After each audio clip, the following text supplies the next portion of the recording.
नमस्कार आप सभी को। बिहार राज्य विशेष की इस कक्षा में विगत वर्षों के प्रश्नों की कक्षा में फिर से एक बार आप सबका स्वागत है। और आपको बता दूं कि आज के बाद एक वीडियो आपकी और आने वाली है जो कि आधुनिक भारत के इतिहास से संबंधित होगी, और उसके बाद से आधुनिक भारत के इतिहास से संबंधित जो भी प्रश्न आपकी परीक्षाओं में पूछे गए हैं वो समाप्त हो जाएंगे, और इसके बाद कोई दूसरा विषय हम प्रारंभ करेंगे जिसको लेकर आप द्वारा सुझाव दिया जाएगा। तो चलिए चर्चा को प्रारंभ करते हैं और देखते हैं पहला प्रश्न। पहला प्रश्न देखने को मिल रहा है, लॉर्ड सिन्हा ने 1921 में कहां के गवर्नर पद से त्यागपत्र दिया था? पहला प्रश्न ध्यान दीजिएगा, पहले प्रश्न को 2 बार पढ़ना है। कोई भी प्रश्न है 2 बार पढ़ना है, और 2 बार पढ़ने के बाद यदि कभी भी आपने उस प्रश्न को पढ़ा होगा, उससे संबंधित तथ्य कभी भी पढ़ा होगा, तो तुरंत आप उसको कैच कर सकते हैं, तुरंत आप उसके जवाब देने में सक्षम रहेंगे। तो प्रत्येक बार हमें 2 बार प्रश्नों को पढ़ना है। बोला गया है लॉर्ड सिन्हा ने 1921 में कहां के गवर्नर पद से त्यागपत्र दिया था? लॉर्ड सिन्हा, इनको सत्येंद्र प्रसन्नो सिन्हा भी कहा जाता था। क्या कहा जाता था इनका एक और नाम, पूरा नाम क्या था? सत्येंद्र प्रसन्नो सिन्हा। तो सत्येंद्र प्रसन्नो सिन्हा या लॉर्ड सिन्हा ने 1921 में कहां के गवर्नर पद से इस्तीफा दिया था? तो ये बिहार और उड़ीसा के गवर्नर थे, ये आपको पता होना चाहिए। आपको बता दें 24 मार्च 1863 को इन्होंने इस्तीफा दिया था। बंगाल के वीरभूमि के रायपुर में इनका जन्म हुआ था, और प्रशासन में उच्च पद पाने वाले, ब्रिटिश प्रशासन में उच्च पद पाने वाले ये पहले भारतीय थे, इसलिए इनका नाम हमें याद रखना है। स्वास्थ्य कारणों से इन्होंने वर्ष 1921 में इस्तीफा दिया था, ये आपको पता होना चाहिए। ठीक है, वर्ष 1921 में स्वास्थ्य कारणों से इन्होंने इस्तीफा दिया था, ये आपको पता होना चाहिए। जन्म इनका 1863 में हुआ था, जैसा कि मैंने आपको बताया कि 24 मार्च 1863 को इनका जन्म रायपुर में हुआ था, यह आपको पता होना चाहिए। और 1921 में पहले भारतीय थे जिनको सर्वोच्च पद ब्रिटिश शासन में प्राप्त हुआ था, यह जानकारी आपको होनी चाहिए। तो बढ़ते हैं आगे। बिहार स्पेशल का प्रश्न था, महत्वपूर्ण है। अगला प्रश्न, 1923 से 28 के काल में भारतीय राजनीति में क्रांतिकारी गतिविधियों की पुनरावृत्ति का कारण क्या था? बोला जा रहा है कि 1923 से 1928 के काल में एक बार फिर से जो क्रांतिकारी गतिविधियां थी उनकी पुनरावृत्ति प्रारंभ हो गई। तो भाई क्या कारण था जो क्रांतिकारी गतिविधियों की पुनरावृत्ति प्रारंभ हो गई? तो बताएं इनमें से कौन सा कारण था? पहला कह रहा है हृदयलाल और लाजपत राय जैसे नेताओं का बढ़ता हुआ प्रभाव। दूसरा कह रहा है गांधी जी द्वारा असहयोग आंदोलन का स्थगन।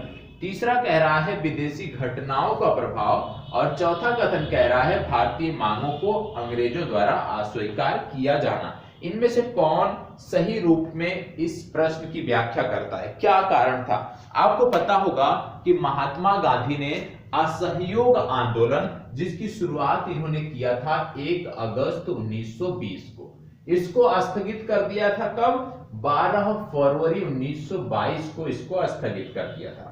क्यों स्थगित कर दिया था? क्योंकि एक घटना घटी थी 1922 में, उत्तर प्रदेश के गोरखपुर में एक घटना घटी थी, और इसका नाम था चौरी चौरा घटना। 4 फरवरी 1922 को एक घटना घटी थी गोरखपुर जिले में, और इसी से प्रभावित होकर के, इसी के परिणाम स्वरूप महात्मा गांधी ने असहयोग आंदोलन को स्थगित कर दिया था। और उन्होंने इस घटना के बाद यह भी कहा कि असहयोग आंदोलन उनकी हिमालय जैसी भूल है, मतलब असहयोग आंदोलन की घटना को उन्होंने हिमालय जैसी भूल भी बताया था। तो असहयोग आंदोलन जब समाप्त हुआ था, जब उसका स्थगन किया गया, तो बहुत सारे लोग ऐसे थे, आप कह सकते हो लगभग 90% लोग ऐसे थे भारत में जो ये मानते थे कि असहयोग आंदोलन का स्थगन महात्मा गांधी को नहीं करना था। और उन्हीं के द्वारा उसमें ऐसे भी लोग थे जो गर्म तंत्र से भी संबंधित थे, जो पहले के क्रांतिकारी गतिविधियों में संलग्न थे,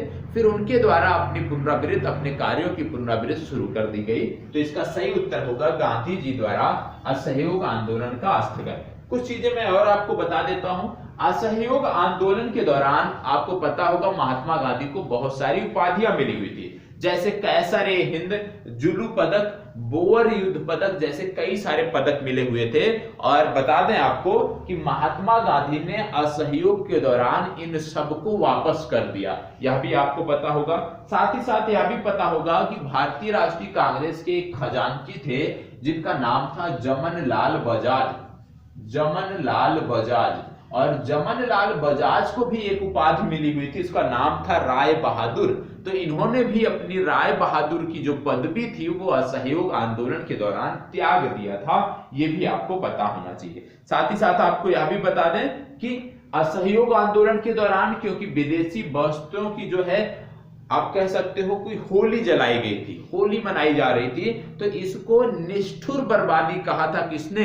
रविंद्रनाथ टैगोर ने। तो यह भी आपको याद रखना है कि विदेशी वस्त्रों को जलाए जाने को असहयोग आंदोलन के दौरान निष्ठुर बर्बादी किसने कहा? तो याद रखना है रविंद्रनाथ टैगोर ने। साथ ही साथ यदि आपसे पूछ लिया जाए कि असहयोग आंदोलन के दौरान वायसराय कौन था, तो आपको याद रखना है लॉर्ड चेम्सफोर्ड। ठीक है, लॉर्ड चेम्सफोर्ड जो है ये वायसराय थे असहयोग के दौरान, यह भी आपको याद रखना है। आगे बढ़ते हैं और प्रश्न संख्या 3 देखते हैं। स्वराज दल की स्थापना किसकी असफलता के बाद हुई? स्वराज दल का भी गठन हुआ था, तो यहां पे पूछा जा रहा है कि स्वराज दल की जो स्थापना हुई वो किसकी असफलता के कारण हुई? इनमें से क्या असफल हुआ, कौन सा आंदोलन असफल हुआ जिसके बाद स्वराज दल की स्थापना की गई, आपको बताना है। चले बताएं, स्वराज दल या स्वराज पार्टी की स्थापना किसके बाद की गई? चलिए बताएं। असहयोग, सविनय अवज्ञा, रॉलेट एक्ट, चंपारण। आपको बता दें स्वराज दल की भी स्थापना भी असहयोग आंदोलन के बाद हुई, यह आपको पता होना चाहिए। आपको बता दें स्वराज पार्टी की जो स्थापना थी ये जनवरी में हुई थी। कहां पर हुई थी यदि हम बात करें तो आपको बता दें इलाहाबाद में हुई थी और वर्ष 1923 में हुई थी। तो वर्ष 1923 में इलाहाबाद में इसकी स्थापना की गई थी, ये आपको पता होना चाहिए। आपको बता दें कि सी.आर. दास और मोतीलाल नेहरू इसकी स्थापना से जुड़े हुए हैं या इसके संस्थापक सदस्यों में आते हैं। कौन कौन? सी.आर. दास और मोतीलाल नेहरू इसके संस्थापक सदस्यों में आते हैं। आपको याद होगा कि कांग्रेस का एक अधिवेशन था गया अधिवेशन। कांग्रेस का जो गया अधिवेशन था इसमें आपने देखा होगा, आपने पढ़ा होगा, आपने सुना होगा कि एक थे परिवर्तनवादी गुट, एक था अपरिवर्तनवादी गुट। और जो परिवर्तनवादी गुट था उसका मानना था कि विधान परिषदों में प्रवेश के माध्यम से हम अपनी मांगों को और पुरजोर तरीके से उठा सकते हैं, और उनके द्वारा मांग की गई कि इनको इजाजत दी जाए विधान परिषदों में प्रवेश लेने के लिए। लेकिन कुछ अपरिवर्तनवादी गुट में थे लोग जिनका यह मानना था कि हमें विधान परिषदों में भाग नहीं लेना है, और इसी को लेकर परिवर्तनवादी और अपरिवर्तनवादी गुटों में मतभेद हुआ, जिसके चलते अलग से स्वराज पार्टी का गठन किया गया। परिवर्तनवादी में सी.आर. दास, मोतीलाल नेहरू प्रमुख थे।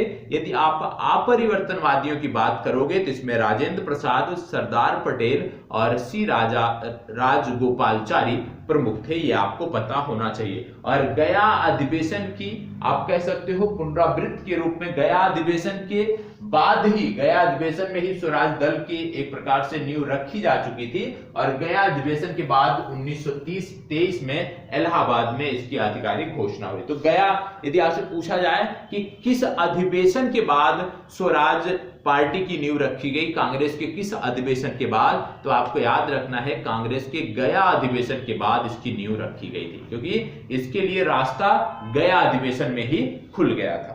चलिए आगे बढ़ते हैं।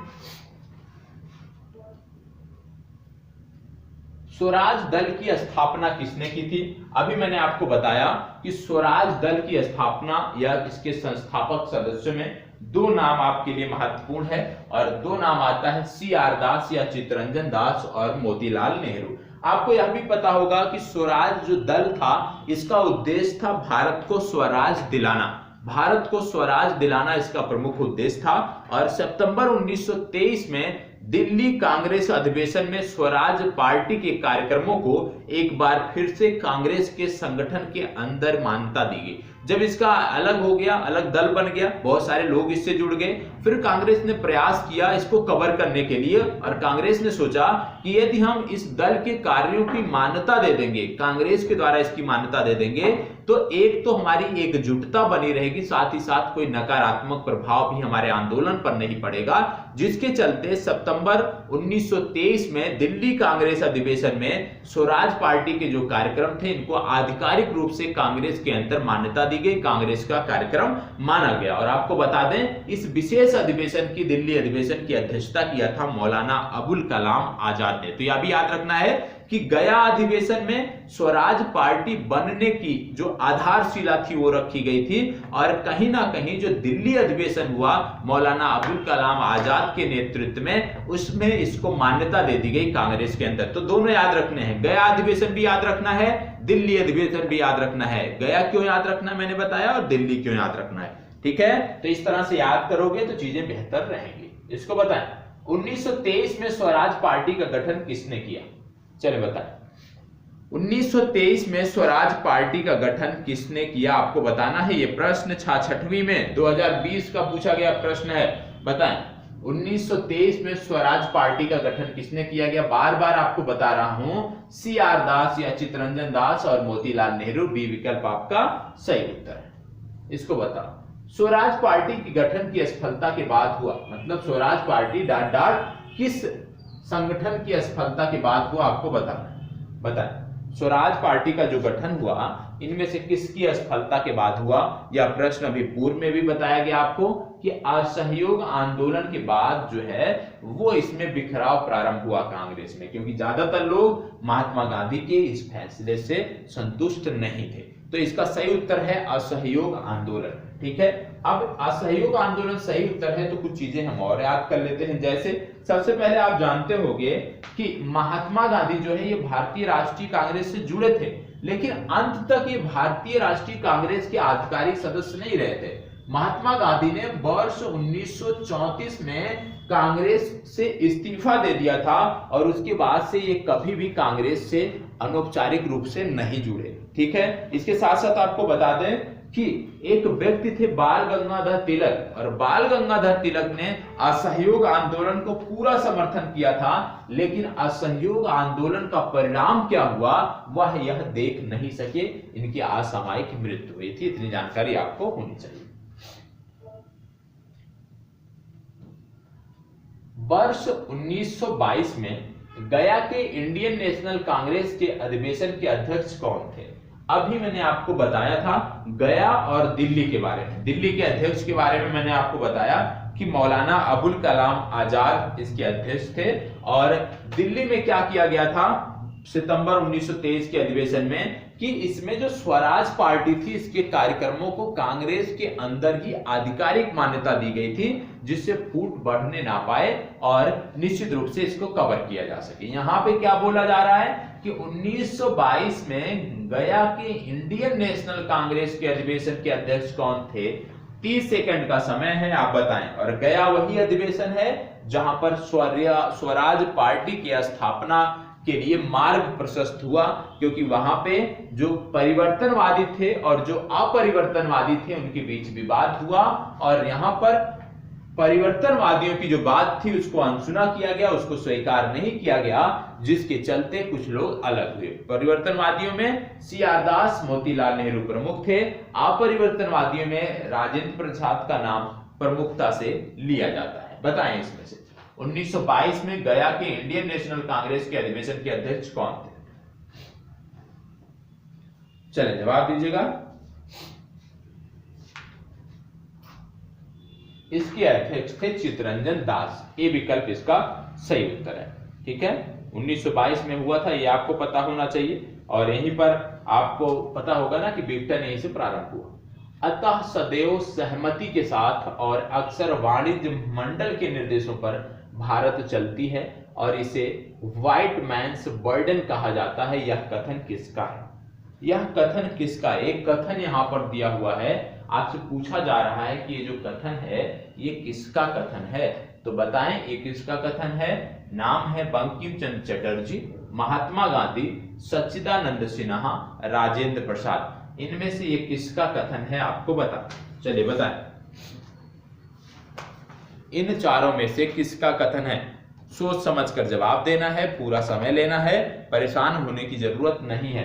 प्रत्येक प्रश्न की आदत डालना है कि हमें कम से कम 2 बार हम प्रश्नों को पढ़ें और 2 बार प्रश्नों को पढ़ने के बाद फिर उत्तर करें। यदि हमें बहुत ही आसान लग रहा है, पढ़ा हुआ भी लग रहा है, तो भी प्रत्येक प्रश्न को 2 बार पढ़ना है, क्योंकि जल्दबाजी में कई बार हम गलतियां कर देते हैं। और परीक्षा में याद रखिएगा, एक बात अवश्य याद रखिएगा कि तुरंत देखकर टिक नहीं करना है। कि जैसे बहुत सारे लोग क्या होते हैं कि प्रश्न देखा नहीं, पहले का बी सही है तो तुरंत जाकर OMR शीट पर फिल कर दे। तुरंत मत करिए, आप एक एवरेज बना लीजिए कि 10-10 प्रश्नों का एक साथ करोगे, फिल करोगे, 15-15 प्रश्नों का एक साथ फिल करोगे, इसके बाद जाकर करो। इससे फायदा क्या होगा आपका? मान लीजिए कोई प्रश्न है और किसी त्रुटिपूर्ण, आप मान लीजिए पहली बार में आपने गलती कर दिया, ठीक है, नहीं समझ में आया आपको, बाद में हो सकता है उससे जुड़ा हुआ कोई प्रश्न आगे और मिल जाए और वो चीजें आपको समझ में आ जाए, तो आप सुधार करने लायक नहीं रहोगे। तो इससे अच्छा है कि 10-10, 15-15 प्रश्नों को एक बार में फिल किया जाए। मेरी नजरिए से ये बेहतर रहेगा,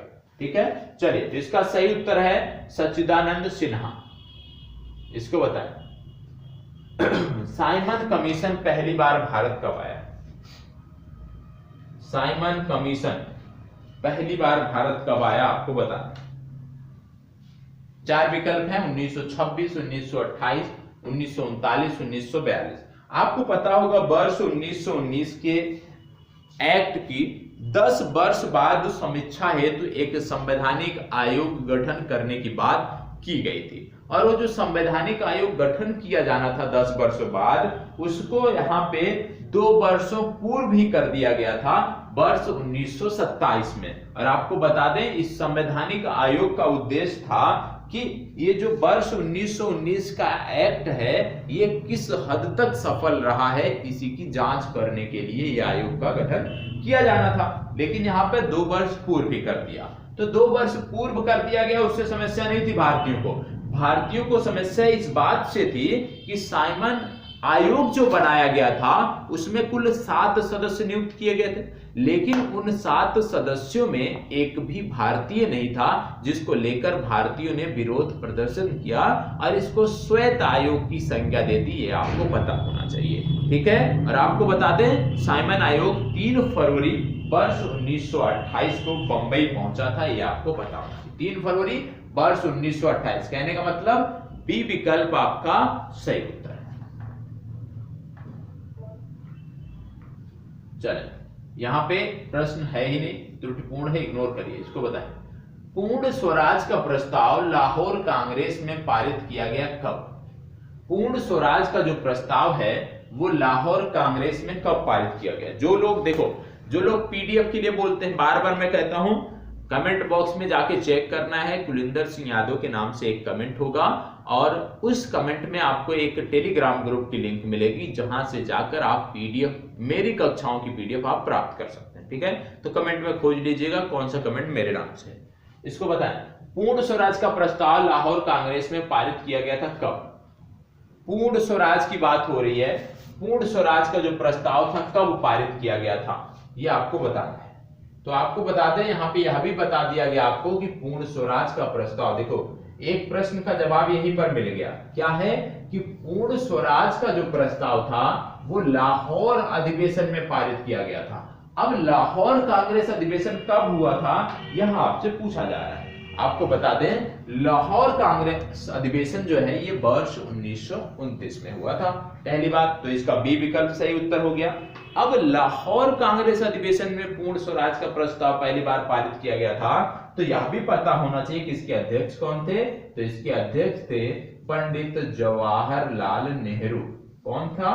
पंडित जवाहरलाल नेहरू इसके अध्यक्ष थे, ये आपको पता होना चाहिए। इसके साथ साथ आपको बता दें कि पूर्ण स्वराज का प्रस्ताव पारित किया गया और इसी के दौरान 26 जनवरी की तिथि, ये तिथि आपको याद रखनी है और याद होगी ही, 26 जनवरी की तिथि थी जब रावी नदी के तट पर स्वतंत्रता दिवस मनाने का निर्णय लिया गया। और यहीं से आपको बता दें, इसी अधिवेशन से सविनय अवज्ञा आंदोलन को 12 मार्च 1930 को प्रारंभ करने की भी अनुमति मिली थी।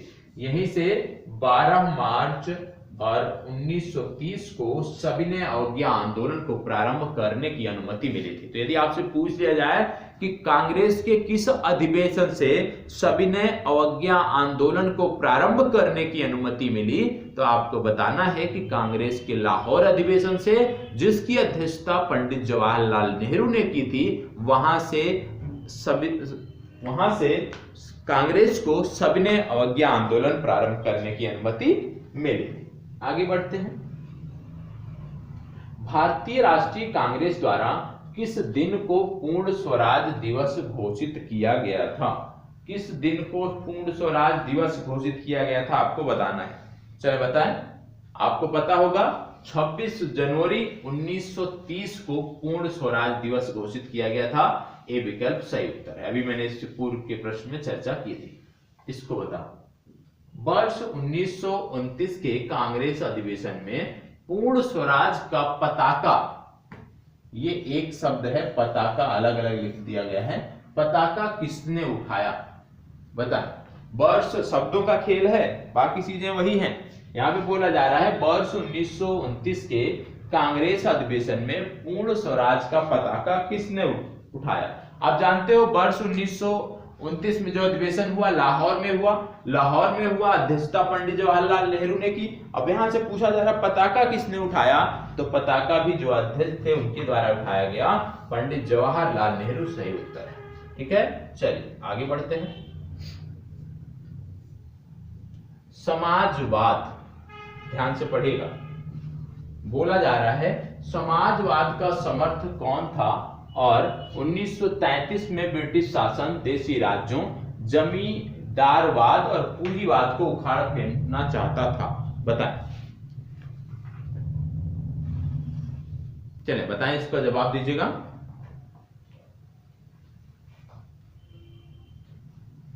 इस प्रश्न का जवाब दीजिएगा। आपको बता दें कि जब बात आती है समाजवाद की, सबसे पहली बात जो इस प्रश्न में चर्चा की गई है, इसमें आप ध्यान से देखोगे तो सबसे पहले आपको देखने को मिल रहा होगा कि समाजवाद का समर्थक कौन था। ठीक है, समाजवाद का समर्थक, यहाँ पे समर्थक है, समर्थक कौन था और वर्ष 1933 में ब्रिटिश शासन देशी राज्यों, जमींदारों और पूंजीवादों को उखाड़ फेंकना चाहता था। तो आपको बता दें पंडित जवाहरलाल नेहरू जो थे ये समाजवाद से काफी प्रभावित थे और इनका जो समाजवाद था वो सोवियत के समाजवाद से मिलता जुलता था। मतलब पंडित जवाहरलाल नेहरू जो थे ये सोवियत के समाजवाद से काफी प्रभावित थे और उसी से प्रभावित होकर ये जमींदारों और पूंजीवादियों को उखाड़ फेंकना चाहते थे। इसका सही उत्तर है पंडित जवाहरलाल नेहरू। अगला, किसने 1921 में पहली बार पूर्ण स्वतंत्रता की मांग को उठाया? बताएं। 1921 में पहली बार पूर्ण स्वतंत्रता की मांग को किसने उठाया, आपको बताना है। चलो बताएं। अच्छा प्रश्न है, अच्छा प्रश्न है, जवाब आपको देना है। 1921 में पहली बार पूर्ण स्वतंत्रता की मांग को किसने उठाया? आपको बता दें 1921 में एक अधिवेशन हुआ था जिसका नाम था अहमदाबाद कांग्रेस अधिवेशन। कहां पर हुआ था? अहमदाबाद कांग्रेस अधिवेशन। और अहमदाबाद कांग्रेस अधिवेशन की अध्यक्षता किया था हकीम अजमल खान ने। किसने किया था? हकीम अजमल खान। ठीक है, और हकीम अजमल खान ने इसकी अध्यक्षता किया था, ये आपको पता होना चाहिए। और यहीं पर पूर्ण स्वराज की मांग की गई। किसके द्वारा की गई थी? तो मौलाना हसरत मोहानी के द्वारा की गई थी। तो याद रखना है, मौलाना हसरत मोहानी के द्वारा अहमदाबाद कांग्रेस अधिवेशन में पहली बार पूर्ण स्वतंत्रता की मांग की गई। दांडी यात्रा की गई, कब की गई? दांडी यात्रा, प्रसिद्ध दांडी यात्रा कब की गई, आपको बताना है। बताएं, प्रसिद्ध दांडी यात्रा कब की गई? वर्ष 1929, वर्ष 1930, वर्ष 1931 या वर्ष 1932। यहां पे बात हो रही है दांडी यात्रा की। दांडी यात्रा आप जानते हो महात्मा गांधी के जीवन से जुड़ी हुई है। महात्मा गांधी के जो कुछ विशेष स्वतंत्रता आंदोलन में उनके कार्य हैं जिनको सराहा जाता है, उनमें से एक था। अब इसमें आप देखोगे तो इसका सही उत्तर है वर्ष 1930। क्या सही उत्तर है? वर्ष 1930 सही उत्तर है। आपको बता दें 12 मार्च वर्ष 1930 को कहां से? साबरमती से। ठीक है, 12 मार्च 1930 को साबरमती से यह यात्रा शुरू की गई थी। 24 दिन की यह यात्रा थी। यदि बात करें तो 385 किलोमीटर की यात्रा थी। 24 दिन लगे थे इस यात्रा को पूरी करने में। और इसके बाद 6 अप्रैल 1930 को सांकेतिक रूप से नमक बनाकर महात्मा गांधी ने नमक कानून तोड़ा था। तो याद रखना है, महात्मा गांधी ने यहाँ नमक, यदि आपसे पूछ लिया बनाया था, नहीं बनाया था, सिर्फ सांकेतिक रूप से इन्होंने बनाया था, ऐसा नहीं था। एक प्रश्न ऐसे पूछा गया है यूपीएससी में कि महात्मा गांधी ने नमक बनाया, तो नमक बनाया नहीं, सांकेतिक रूप से सिर्फ वहां पे नमक कानून तोड़ने के लिए ये काम किया गया था। ये आपको पता होना चाहिए। तो इसमें आपको याद रखना है। और यहीं से फिर बाद में सविनय अवज्ञा आंदोलन भी प्रारंभ किया गया। इसको बताएं, वर्ष 1930 में महात्मा गांधी ने सविनय अवज्ञा आंदोलन कहां से प्रारंभ किया था? सविनय अवज्ञा आंदोलन कहां से प्रारंभ किया था आपको बताएं। सविनय अवज्ञा आंदोलन कहां से प्रारंभ किया था? साबरमती, दांडी, सेवाग्राम या वर्धा, कहां से इनके द्वारा सविनय अवज्ञा आंदोलन प्रारंभ किया गया था? आपको बता दें कि दांडी यात्रा जो शुरू थी, ये इसी दौरान महात्मा गांधी ने निश्चय लिया था सविनय अवज्ञा आंदोलन को प्रारंभ करने की। और सविनय अवज्ञा आंदोलन जो था ये साबरमती अहमदाबाद से प्रारंभ किया गया था। तो इसका सही उत्तर है साबरमती अहमदाबाद। इसको बताएं, नमक सत्याग्रह के दौरान बिहार में लोगों ने नमक बनाने के साथ किस कर के विरोध के द्वारा सरकार का विरोध किया? यहाँ पे लोगों ने नमक बनाया और नमक बनाने के साथ किस कर का विरोध किया? चौकीदारी कर, हाथी कर, डेवलपमेंट कर या मलबा कर? तो आपको बता दें कि यहाँ पे जो विरोध हो रहा था वो चौकीदारी कर का। ठीक है, चौकीदारी कर का बिहार में बड़े पैमाने पर विरोध हो रहा था। तो इसका सही उत्तर है चौकीदारी कर। ठीक है, चलिए अगला प्रश्न, इसका जवाब आप देंगे। दांडी यात्रा कितने दिन चली थी? चले बताएं, फास्ट बताएं, कितने दिन चली थी? अभी मैंने आपको बताया था कि दांडी यात्रा 385 किलोमीटर की थी। 6 अप्रैल 1930 को यह समाप्त हुई थी। 12 मार्च 1930 से प्रारंभ हुई थी। अब दिन भी मैंने आपको बताया था, तो आप बताएं कितने दिन की थी? 10 दिन, 24 दिन, 20 दिन, 30 दिन? तो आपको बताना है कि इसका सही उत्तर है 24 दिन। दांडी यात्रा 24 दिन तक चली थी। सी उत्तर सही है। और आपको बता दें दांडी यात्रा के साथ साथ कुछ चीजें और आपको बता देता हूं। जैसे आप जानते हो पश्चिमोत्तर भारत में भी नमक कानून को तोड़ा गया था और पश्चिमोत्तर भारत में इसका नेतृत्व किया था खान अब्दुल गफ्फार खान ने। यदि आपसे पूछ लिया जाए पूर्वोत्तर भारत में किसने नेतृत्व किया, तो यदुनाग ने नेतृत्व किया। ये नाम आपको याद रखना है। यदि आपसे पूछ लिया जाए दक्षिण भारत में किसने नेतृत्व किया, तो चक्रवर्ती राजगोपालाचारी ने दक्षिण भारत में इसका नेतृत्व किया। इसको बताएं, वर्ष 1929 में खुदाई खिदमतगार को किसने संगठित किया? खुदाई खिदमतगार को किसने संगठित किया, ये आपको बताना है। चलो बताएं, खुदाई खिदमतगार को किसने संगठित किया? अब्दुल गफ्फार खान, अली बंधु, अंसारी बंधु, मौलाना अबुल कलाम आजाद।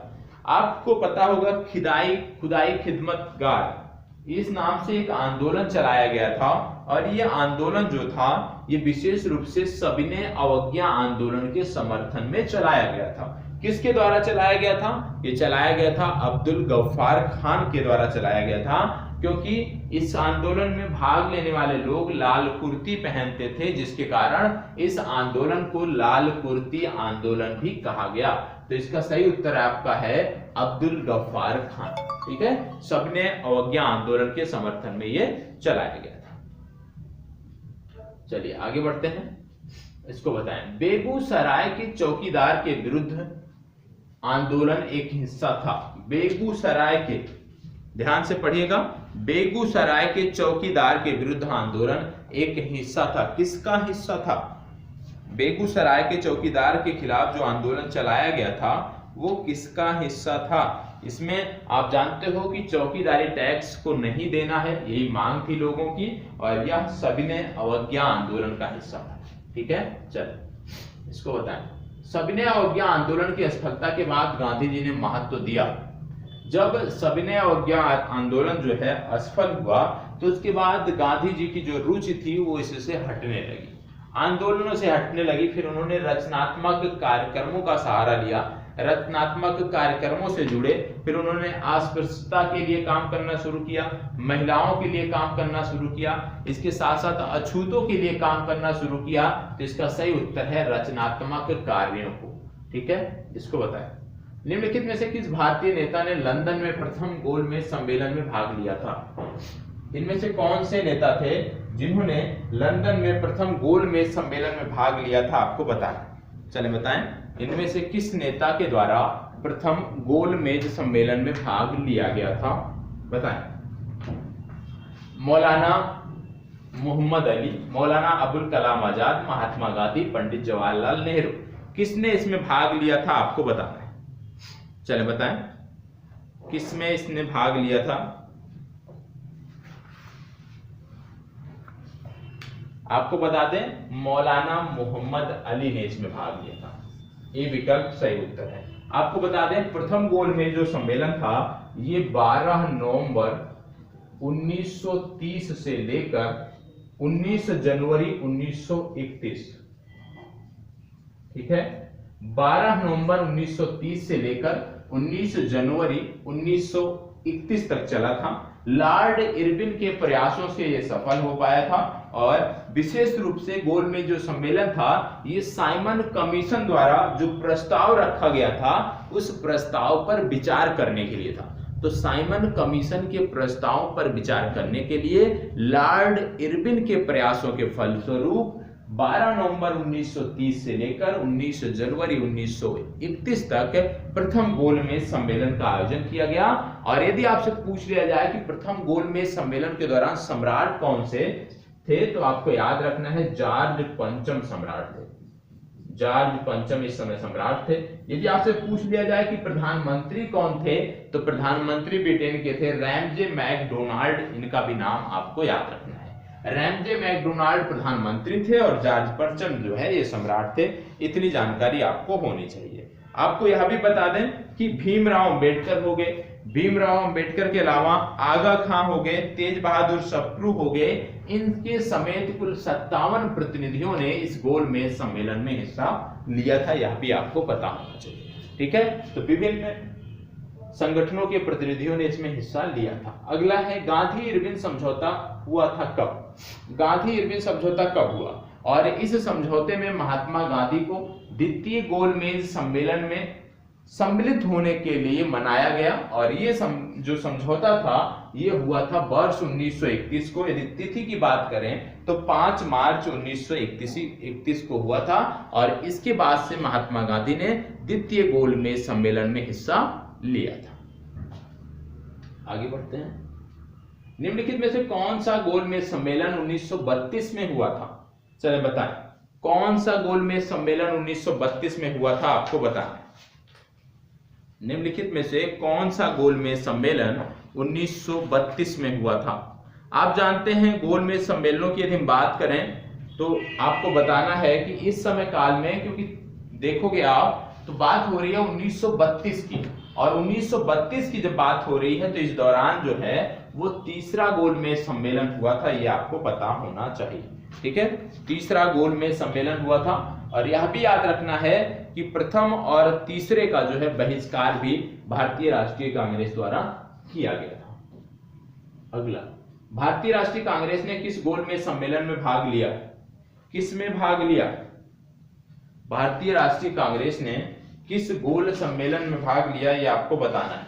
तो आप जानते हो प्रथम में भाग लिया नहीं था, द्वितीय में भाग लेने के लिए मनाया गया और द्वितीय में महात्मा गांधी कांग्रेस के प्रतिनिधि के तौर पे शामिल हुए, तीसरे में पुनः महात्मा गांधी शामिल नहीं हुए। तो सिर्फ और सिर्फ यदि हम देखें तो भाग नहीं लिया, यहाँ पे है किस गोलमेज सम्मेलन में भाग नहीं लिया, तो आपको बता दें कि प्रथम और तृतीय इनमें भाग नहीं लिया था, सिर्फ एक था द्वितीय जिसमें भाग लिया था। तो प्रश्न पूरा टाइप नहीं है। यदि आपसे पूछ लिया जाए किसमें भाग लिया था तो जवाब हो जाएगा द्वितीय, किसमें भाग नहीं लिया था यदि पूछ लिया जाए तो प्रथम और तृतीय। ठीक है, चलिए आगे बढ़ते हैं। द्वितीय गोलमेज सम्मेलन में किस प्रश्न पर असफल रहा? द्वितीय गोलमेज सम्मेलन जो हुआ जिसमें महात्मा गांधी ने भी भाग लिया था, ये क्यों असफल रहा आपको बताना है। कारण क्या था इसकी असफलता के, जिसके कारण महात्मा गांधी इससे काफी रुष्ट हुए थे? सांप्रदायिक प्रतिनिधित्व, डोमिनियन स्टेटस प्रदान करना, सत्ता हस्तांतरण या सविनय अवज्ञा आंदोलन का स्थगन। आप जानते हो कि 7 सितंबर 1931 को यह प्रारंभ हुआ था और इसमें महात्मा गांधी कांग्रेस के प्रतिनिधि के तौर पर शामिल हुए थे। लेकिन समस्या क्या थी कि भीमराव अंबेडकर द्वारा यहाँ पे पृथक निर्वाचन की मांग की गई थी और इसको गांधी जी ने एक सिरे से नकार दिया था। और पृथक निर्वाचन नकारे जाने के बाद यह जो सम्मेलन था यह असफल रहा था। तो विशेष रूप से इसमें क्या है, सांप्रदायिक प्रतिनिधित्व की बात थी जिसको महात्मा गांधी ने नकार दिया था। ए विकल्प सही उत्तर है। महात्मा गांधी दिसंबर 1931 में खाली हाथ कहां से भारत लौटे थे? तो खाली हाथ कहां से लौटे थे? लंदन में गए थे गोलमेज सम्मेलन के लिए। तो ए विकल्प सही उत्तर है। इसको बताएं, गांधी इरविन समझौते के हस्तांतरित होने में किसने महत्वपूर्ण भूमिका निभाई? बताएं, किसने महत्वपूर्ण भूमिका निभाई? गांधी इरविन जो समझौता हुआ जिसके बाद महात्मा गांधी गोलमेज सम्मेलन में जाने के लिए, उसमें भाग लेने के लिए तैयार हुए, तो पूछा जा रहा है कि इसमें सबसे महत्वपूर्ण भूमिका किसने निभाई, किसके द्वारा इसमें महत्वपूर्ण भूमिका निभाई गई जो महात्मा गांधी इसमें सम्मिलित हुए? बताएं, मोतीलाल नेहरू, मदन मोहन मालवीय, तेज बहादुर सप्रू या चिंतामणि? तो इसका सही उत्तर है तेज बहादुर सप्रू। और तेज बहादुर सप्रू की यदि हम बात करें तो उदारवादियों की तरफ से ये प्रथम गोलमेज सम्मेलन में भी गए हुए थे। प्रथम गोलमेज सम्मेलन में भी इन्होंने भाग लिया था। तो इसका सही जवाब है तेज बहादुर सप्रू। 5 मार्च 1931 को निम्न में से कौन सा समझौता हुआ? अभी मैंने आपको बताया था थोड़ी देर पहले कि 5 मार्च 1931 को गांधी इरविन समझौता हुआ था और इस समझौते के अनुसार इसमें बहुत सारी बातें थी और इसमें अंततः यह तय हुआ था कि महात्मा गांधी द्वितीय गोलमेज सम्मेलन में भाग लेने के लिए जाएंगे। इसको बताएं, अगस्त 1932 के रैमजे मैकडोनाल्ड जो कि वहां के प्रधानमंत्री थे के सांप्रदायिक पंचाट के द्वारा पहली बार एक पृथक निर्वाचक समूह बनाया गया। किसके लिए बनाया गया? आप जानते हो द्वितीय गोलमेज सम्मेलन जो असफल रहा था, जहां पे भीमराव अंबेडकर ने पृथक निर्वाचन की मांग की थी, वह यही मुद्दा था। तो यहाँ पे बोला गया है कि किसके लिए पृथक निर्वाचन जो है मंजूर किया गया था, यह आपको बताना है। तो बताएं, किसके लिए पृथक निर्वाचन मंजूर किया गया था? मुसलमानों के लिए, भारतीय ईसाइयों के लिए, एंग्लो इंडियंस के लिए या अछूतों के लिए? आपको बता दें इस दौरान एक खेल किया गया कि जो दलित वर्ग है, दलित वर्ग को अल्पसंख्यक मानकर हिंदुओं से अलग कर दिया गया। जब दलित वर्ग को अल्पसंख्यक मानकर हिंदुओं से अलग किया गया, उसी दौरान इनके लिए एक अलग निर्वाचन की व्यवस्था हुई और इसका सही उत्तर है अछूतों के लिए। तो डी विकल्प सही उत्तर है। इसको बताएं, सांप्रदायिक अवार्ड एवं पूना पैक्ट में क्रमशः दलित वर्ग के लिए कितनी सीटें दी गई? बताएं, सबसे पहले जो सीटें थी वो थी 71। ठीक है, सांप्रदायिक अवार्ड में जो सीटें थी 71 थी। बाद में पूना पैक्ट के समय इसको बढ़ाकर 147 कर दिया गया था। तो बी विकल्प सही उत्तर है। ठीक है, पहले 71 थी, बाद में पूना पैक्ट के बाद बढ़ाकर इसको 147 कर दिया गया था। इसको बताएं, पूना समझौता का उद्देश्य था, पूना समझौता का उद्देश्य था, क्या उद्देश्य था? हिंदू मुस्लिम एकता, दलित वर्ग को प्रतिनिधित्व देना, राजाओं को विशेषाधिकार देना या द्वैध शासन पर पुनर्विचार करना। बात हो रही है पूना समझौते की और अभी मैंने बात किया पूना समझौता जो था विशेष रूप से सांप्रदायिक प्रतिनिधित्व को लेकर था, और इसमें यदि हम देखें तो दलित वर्ग को प्रतिनिधित्व देना इसका उद्देश्य था। बी विकल्प सही उत्तर है। इसको बताएं, इसका जवाब आप दोगे। अपने किस कार्यकारिणी कमेटी में कांग्रेस ने भू स्वामित्व को समाप्त करने की नीति अपनाई? भू स्वामित्व को समाप्त करने की नीति कब अपनाई, मतलब संयुक्त प्रांत व बिहार में काश्तकारी बिल कब पारित किया गया? और काश्तकारी बिल जो बिहार और संयुक्त प्रांत के लिए था, ये वर्ष 1937 में पारित किया गया था। याद रख लीजिएगा, बिहार से जुड़ा हुआ है, पूछा जा सकता है। कार्यकारिणी कमेटी वर्ष 1937। इसके बताएं, किस अधिनियम में के बारे में जवाहरलाल नेहरू ने कहा कि हमें एक ऐसी कार दी गई थी जिसमें सब ब्रेक फेल, किंतु सब ब्रेक ठीक थे लेकिन इंजन नहीं था? बताएं, ये कथन किसका है कि सब ब्रेक थे लेकिन इंजन नहीं था, ऐसी कार हमें दी गई थी? ये कथन भी पूछा जा सकता है किसका है, तो यहां पे तो दे दिया गया है कि ये कथन है जवाहरलाल नेहरू का। यहां पे पूछा जा रहा है कि किस अधिनियम के बारे में उन्होंने ऐसा कहा था, तो आपको अधिनियम बताना है। तो यहां से एक जवाब तो यह भी मिल गया कि ये जो कथन है ये पंडित जवाहरलाल नेहरू का है। हो सकता है आगे यही कथन पूछ लिया जाए कि किसका कथन है, तो इसके लिए भी आपको तैयार रहना है। तो यहाँ पे किस अधिनियम की बात हो रही है? यहाँ पे बात हो रही है 1935 के अधिनियम की। ठीक है, वर्ष 1935 के अधिनियम की बात हो रही है। डी विकल्प सही उत्तर है। आगे देखते हैं। फरवरी 1938 में बिहार की चुनी हुई सरकार ने किस कारणवश इस्तीफा दिया? बताएं, किस कारणवश इस्तीफा दिया? फरवरी 1938 में बिहार की चुनी हुई सरकार ने किस कारण इस्तीफा दिया, आपको बताना है। तो बताएं, किस कारण से इस्तीफा दिया था, आपको बताना है।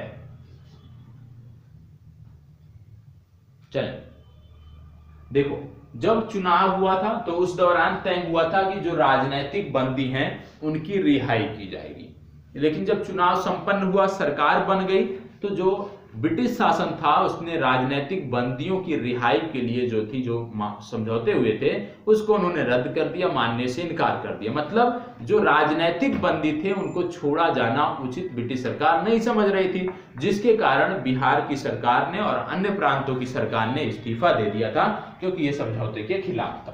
तो यहाँ पे क्या है? राजनीतिक बंदियों का छोड़ा जाना। डी विकल्प इसका सही उत्तर है।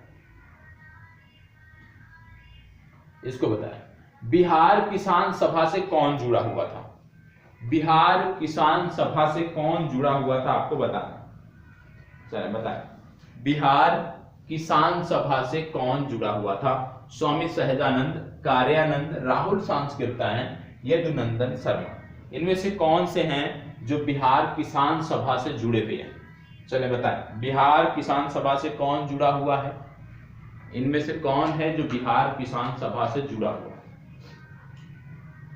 आप जानते होंगे स्वामी सहजानंद सरस्वती। वर्ष 1929 में इन्होंने इसकी स्थापना की थी, और यही नाम सही है, स्वामी सहजानंद सरस्वती। बिहार किसान सभा की स्थापना इन्होंने 1929 में की थी। तो ए विकल्प इसका सही उत्तर है। कांग्रेस सोशलिस्ट पार्टी की पहली बैठक कहां हुई? कांग्रेस सोशलिस्ट पार्टी की पहली बैठक कहां हुई, बताएं। Delhi, Nashik, Patna, Lahore. Congress socialist party, Congress socialist party की जो पहली बैठक थी ये हुई थी पटना में। क्यों पटना में हुई थी? क्योंकि नेतृत्वकर्ता बिहार से संबंधित थे। अखिल भारतीय किसान कांग्रेस का गठन कब किया गया? अखिल भारतीय किसान कांग्रेस का गठन कब किया गया? वही बात हो रही है, स्वामी सहजानंद की बात हो रही है। यहाँ पे जवाब आ जाएगा आपका वर्ष 1936 में। ठीक है, अखिल भारतीय किसान कांग्रेस का जो गठन किया गया था वर्ष 1936 में किया गया था। कहां पर किया गया था यदि आपसे पूछ लिया जाए तो लखनऊ में किया गया था। ठीक है, इसको बताएं, किसे चुना गया था प्रथम अध्यक्ष? 1936 में लखनऊ में अखिल भारतीय किसान सभा का प्रथम अध्यक्ष किसे चुना गया था? बताएं, प्रथम अध्यक्ष किसे चुना गया था, ये आपसे पूछा जा रहा है। प्रथम अध्यक्ष चुना गया था स्वामी सहजानंद सरस्वती को। ठीक है, इसको बताएं। वह कौन सी जगह थी जहां अखिल भारतीय किसान सभा का पहला अधिवेशन हुआ था? अखिल भारतीय किसान सभा, अभी आपको मैंने बताया कि अखिल भारतीय किसान सभा का पहला अधिवेशन लखनऊ में हुआ था। तो इसका सही उत्तर क्या है? लखनऊ। इसको बताएं। स्वामी सहजानंद सरस्वती ने भूमि और जल मार्ग के राष्ट्रीयकरण की मांग के साथ अखिल भारतीय संयुक्त किसान सभा का गठन किया। कब किया आपको बताना है। स्वामी सहजानंद सरस्वती ने भूमि और जल मार्ग के राष्ट्रीयकरण की मांग के साथ अखिल भारतीय संयुक्त किसान सभा का गठन कब किया? 4 विकल्प दिए हुए हैं, इन चारों में से बताएं कब किया। यह किया था मृत्यु से ठीक पहले। इसका गठन हुआ था 1936 में और इनकी मृत्यु हुई थी 1949 में। इसको बताएं। भारत ट्रेड यूनियन कांग्रेस के पहले अध्यक्ष कौन थे? भारत ट्रेड यूनियन कांग्रेस के पहले अध्यक्ष कौन थे? इसी को बोलते हैं अखिल भारतीय व्यापार संघ। तो इसके अध्यक्ष थे लाला लाजपत राय। सी विकल्प इसका सही उत्तर है। कितने आसान से प्रश्न हैं। ट्रेड यूनियन आंदोलन के क्रांतिकारी चरण का समय था। ट्रेड यूनियन आंदोलन के क्रांतिकारी चरण का समय क्या था? यह समय था वर्ष 1926 से वर्ष 1939। याद कर लीजिएगा, वर्ष 1926 से वर्ष 1939। इसको बताएं। कांग्रेस सोशलिस्ट पार्टी की पहली बैठक पटना में कब हुई? अभी आपने देखा था पहली बैठक कहां हुई, तो बताया गया पटना में। अब बोला जा रहा है पहली बैठक पटना में कब हुई, तो आपको बताना है कब हुई। चले बताएं, पहली बैठक पटना में कब हुई? तो ये हुई थी वर्ष 1934 में। बी विकल्प इसका सही उत्तर। देखो इसमें फैक्ट है, वर्ष है, तो इसमें और कुछ याद रखने की जरूरत नहीं। जयप्रकाश नारायण किस पार्टी से संबंधित थे? कल मैंने बताया था कि जयप्रकाश नारायण का जो संबंध है वो कांग्रेस समाजवादी पार्टी से है। सी विकल्प इसका सही उत्तर है। जयप्रकाश नारायण इस पार्टी से जुड़े, कांग्रेस सोशलिस्ट पार्टी। ठीक है, इसको बताएं। बिहार सोशलिस्ट पार्टी के संस्थापक कौन थे? चलो, बिहार सोशलिस्ट पार्टी आपको बता दें, कांग्रेस सोशलिस्ट हो गया या बिहार सोशलिस्ट हो गया, सबका जुड़ाव है जयप्रकाश नारायण से। इसका भी उत्तर हो जाएगा जयप्रकाश नारायण। ठीक है, चलिए। जयप्रकाश नारायण को किस नाम से जाना जाता था? इनका उपनाम क्या था? काफी बार पूछा जाता है। जयप्रकाश नारायण वर्ष 1998 में मरणोपरांत इनको भारत रत्न भी दिया गया था। तो आपसे पूछा जा रहा है जयप्रकाश नारायण को किस और नाम से जाना जाता है? लोकमान्य नहीं है, लोकनायक, जी हाँ, लोकनायक नाम से इनको जाना जाता था। 1998 में मरणोपरांत इनको भारत रत्न भी दिया गया है। इसको बताएं। लोकनायक, ये वही प्रश्न आ गया। जयप्रकाश दिवस कब मनाया जाता है? बताएं, जयप्रकाश दिवस कब मनाया जाता है? आपको बता दें, वर्ष 1946 में 12 अप्रैल को लाहौर जेल से ये रिहा हुए थे जयप्रकाश नारायण, और लाहौर जेल से रिहा होने के कारण उसी तिथि को ये मनाते हैं। 12 अप्रैल की जो तिथि है, 12 अप्रैल की तिथि को मनाते हैं जयप्रकाश दिवस। तो इसका उत्तर है अप्रैल 1946। ठीक है, इसको बताएं। 1938 में भारतीय राष्ट्रीय कांग्रेस के अध्यक्ष निर्वाचित हुए कौन? 1938 में भारतीय राष्ट्रीय कांग्रेस के अध्यक्ष कौन निर्वाचित हुए? आप बात हो रही है 1938 की, मतलब हो रही है हरिपुरा अधिवेशन की, और हरिपुरा अधिवेशन की अध्यक्षता किया था सुभाष चंद्र बोस ने। तो इसका सही उत्तर है सुभाष चंद्र बोस। आपको यह भी पता होगा कि 1939 में त्रिपुरी अधिवेशन हुआ था। त्रिपुरी अधिवेशन की भी अध्यक्षता के लिए जो चुना गया था, जो जीते थे, वो थे सुभाष चंद्र बोस, लेकिन वहां पर उन्होंने इस्तीफा दे दिया था। कुछ विवाद हुआ था, इसलिए इन्होंने इस्तीफा दे दिया गया था। बाद में किसी दूसरे को यहाँ पे अध्यक्ष बनाया गया था। तो याद रखना है, सुभाष चंद्र बोस का संबंध है हरिपुरा अधिवेशन से, जहां पर इनको अध्यक्ष बनाया गया था। त्रिपुरी अधिवेशन में भी ये जीते थे अध्यक्ष पद के लिए, लेकिन इन्होंने अपने अध्यक्ष पद से इस्तीफा दे दिया था। इसको बताएं। प्रांतीय सरकारों का गठन निम्नलिखित में से किस अधिनियम के तहत किया गया था? प्रांतीय सरकारों का जो गठन था वो किस अधिनियम के तहत किया गया था, आपको बताना है। चलें बताएं, प्रांतीय सरकारों का गठन किस अधिनियम के तहत किया गया है, ये आपको बताना है। प्रांतीय सरकारों का गठन, प्रांतीय सरकारों के गठन की यदि बात करें तो जो अधिनियम आता है वो आता है वर्ष 1935 का। वर्ष 1935 के अधिनियम के अंतर्गत प्रांतीय सरकारों का गठन किया गया था। तो इसका सही उत्तर हो जाएगा वर्ष 1935 ए।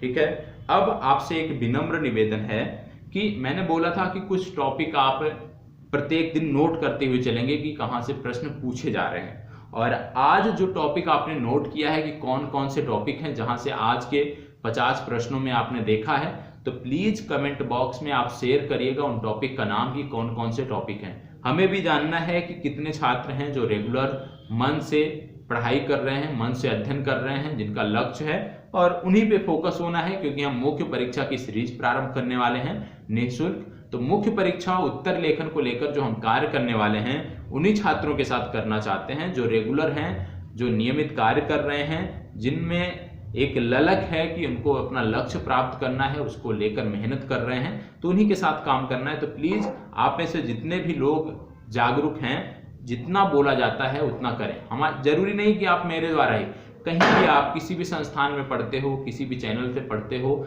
जितना भी उस अध्यापक के द्वारा बताया जाता है हूबहू आपको उतनी चीजें करनी चाहिए। उसके अतिरिक्त यदि समय मिलता है तो और भी करिए, अच्छी बात है, लेकिन कम से कम जितना बताया जाता है उतना अनिवार्य रूप से करना चाहिए। कल की जो वीडियो आपको मिलेगी उसके बाद आधुनिक भारत समाप्त हो जाएगा। आधुनिक भारत के बाद हमारा प्रयास है या तो हम भूगोल का खंड उठाएंगे क्योंकि बड़ा सेक्शन है, या तो हम विज्ञान के खंड को उठाएंगे, विज्ञान का सेक्शन भी बड़ा है। तो आपको बताना है कि कौन सा उठाया जाए, क्योंकि बिहार स्पेशल हम उधर आपका हो रहा है, एक दूसरी सीरीज चल ही रही है, तो वहां भी नहीं जाना चाहते। मेरा प्रयास है, क्योंकि साइंस भी एक अहम रोल निभाता है आपकी परीक्षा में, या तो आप साइंस की बात करेंगे, साइंस उठा लेंगे, या तो भूगोल उठाएंगे। तो कौन सा करना है ये आप बताएंगे, आप तय करेंगे, और आपके अनुसार फिर हम आगे चलेंगे। तो आप डिसाइड करिएगा भूगोल या विज्ञान, दोनों में से कौन सा। विज्ञान में विशेष रूप से लाइफ साइंस से जुड़ा हुआ जो पार्ट है हम सिर्फ उसी की बात कर रहे हैं, और विगत वर्षों के प्रश्नों को लेंगे तो जो भी पूछे गए हैं उन सबको हम समग्रता से देखते हुए आगे बढ़ेंगे। यदि अच्छा लगता है तो प्लीज एक लाइक और एक कमेंट अवश्य कर दिया करें। नहीं अच्छा लगता है तो कमियों को बताएं, उनको दूर करने का प्रयास किया जाएगा, क्योंकि प्रयास है कि आपको 100% चीजें यहाँ पर मिलती रहे, कहीं और पर भटकने की जरूरत ना पड़े। तो यहीं पर अपनी चर्चा को विराम देते हैं। धन्यवाद, बहुत बहुत आभार। अच्छे से तैयारी करें, घर परिवार में सभी को खुश रखें, और आगे भी सब अच्छा होगा।